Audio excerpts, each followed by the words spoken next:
deltagerne har følt sig frem i mørket.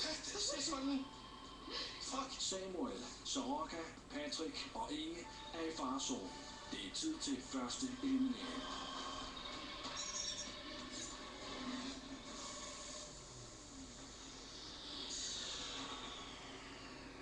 3, 2, 1, hop!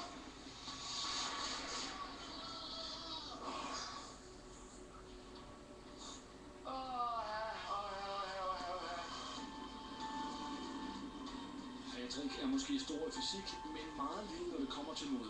Han blev i hvert fald første deltager, som hoppede ud af Total Blackout. Nu er de 5 deltagere tilbage i kampen om at vinde de 25.000 kroner. Nå, mine herrer og damer, velkommen til runde 2 her i Total Blackout. Skal I danse? Ja. Det kan du godt lide, Peter? Ja, det kan jeg godt. Ja, hvordan er du til limbo? Super god. Ja, hvordan er du så til elektrisk limbo? Knap så god, tror jeg. Forestil dig inde i et mørkt rum, og der måske er noget, der kan kigge stød. Held og lykke alle sammen. Afsted med jer. I anden runde skal deltagerne danse elektrisk limbo. De er fuldstændig overbevist om, at de får stød, hvis de rammer stangen. Men de har intet at være bange for der er slet ingen stang. Det lokale, de danser rundt i, er helt tomt. Den deltager, der bruger længst tid på at gennemføre banen, har tabt og ude af Total Blackout.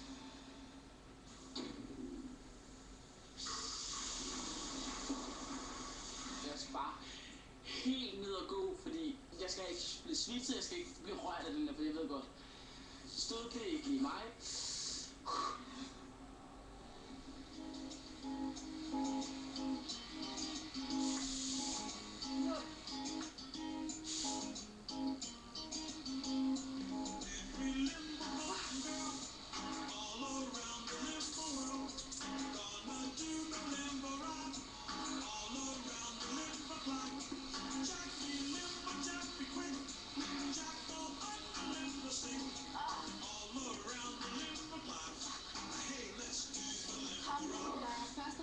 Første gang, så har jeg meget svært ved at komme op igen.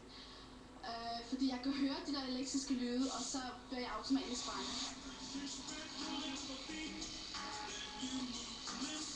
Jeg synes helt sikkert, at jeg er limbo-kongen lige nu.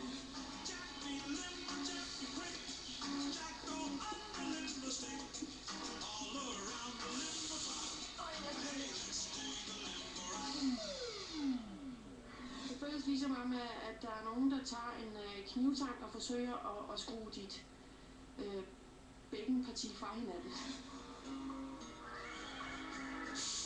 Sorry. Fuck, man. Totalt taber, altså, man. Satan. Jeg skal det her, mand. Kom nu. Shit. Jeg kunne høre de der elektriske lyde, og så blev jeg totalt bange.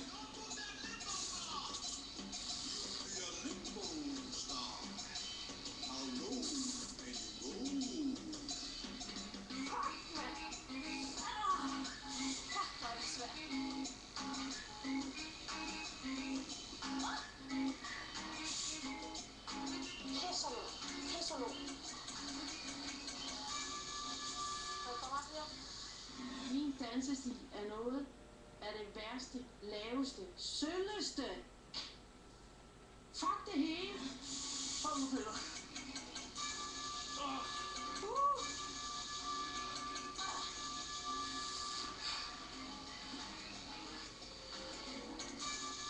Ja! Hvad sagde jeg? Se, det er noget for mig, det her. Det var så fedt. Og nu har det lidt igen, som om, så er jeg stadig lidt en mand. Peter lignede vist mest af alt en, der var på vej hjem fra byen. Samuel danser limbo som en gravid kone. Og Inge kravlede på alle 4, som var med i western.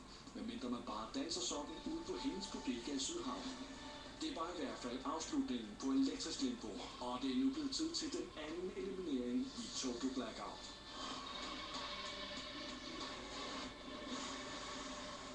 Ja, bare lynhurtigt her, hvor mange har gået til limbo op med hænderne. Det tænkte jeg nok, sådan der. Men der var selvfølgelig nogen, der var bedre end andre. Var det svært? Hvad siger du? Jeg må indrømme, jeg havde ingen Var der nogen, der fik stød? Nej. Nej. Så har I jo været rigtig dygtige. Så må man jo se, hvordan fanden det er gået i hvert fald. Nå, det finder vi ud af på en måde, og det gør vi ved at hoppe simpelthen. Og det bliver et dejligt, stort fælleshop. Som så egentlig, man kigger ned på sin firkant, man hopper. Under en af firkanterne, der er et hul. Hvis man rører ned i det hul, så er man ude af Total Blackout, og så ender man faktisk også i Malmø. Nej.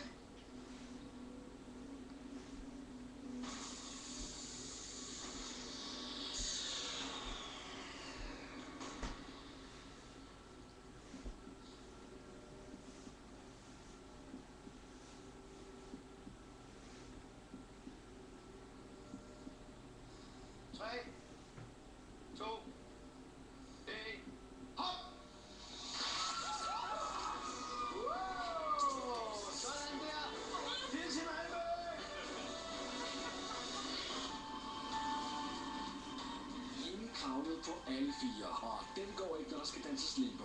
Hun blev deltager nummer 2, som hoppede ud af Total Blackout. Nu er de 4 deltagere tilbage, som fortsætter videre til næste runde. Hvor mange her er gode til at bruge deres lugtesans?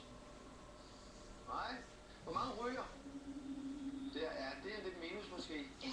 Ja, okay. Prøv her. I skal ind og skal gætte en lugt. Om det er en rose, eller en hjemløs mand, der ikke har børstet tænder siden vi vandt EM. Det ved jeg ikke. Det finder jeg selv ud af. Er I klar? Ja. Afsted med. I tredje runde skal deltagerne lugte sig frem til indholdet bag 3 låger. Hver låge er på tid.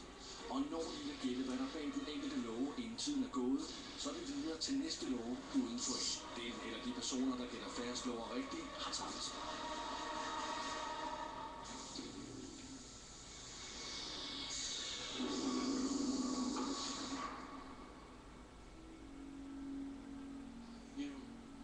Jeg ved ikke, hvor god min lugtesans er, men jeg håber, den er god. Maling?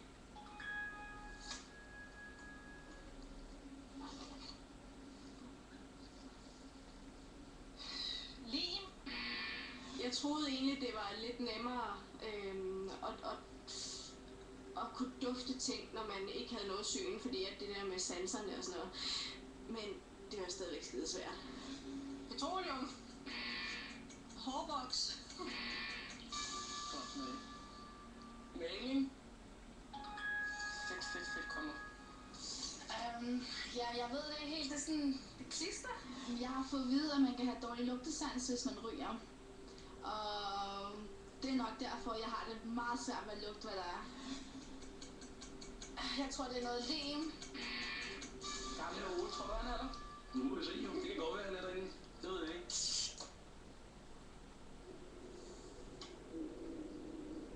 For helvede lort. Ost.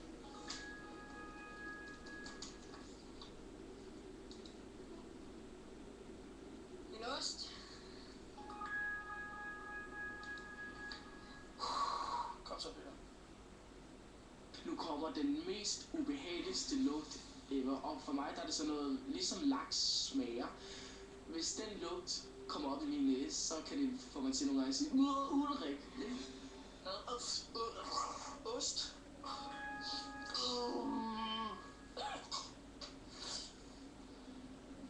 Det er sådan en slags krydderi, men jeg ved ikke, hvad det er. Jeg har meget, meget svært ved at gætte det. Jeg skal helt klart stoppe med at ryge efter det her. En sur sok. En rose.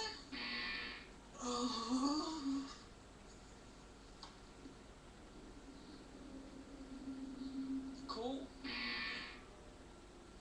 Sure underbukser. Jeg ved det sgu. Det lugter af hår, der ikke er blevet vasket. Nye sko. Fy for satan, hvor det sgu ikke gøre, mand. En gammel mand.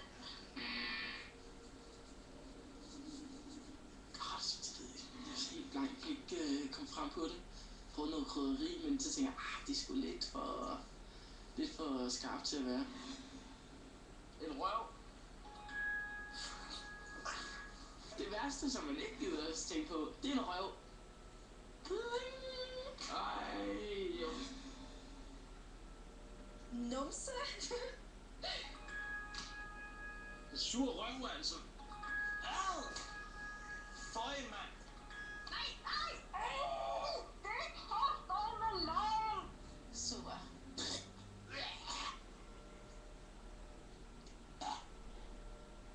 Jeg brækker mig lige om det. Hvad så?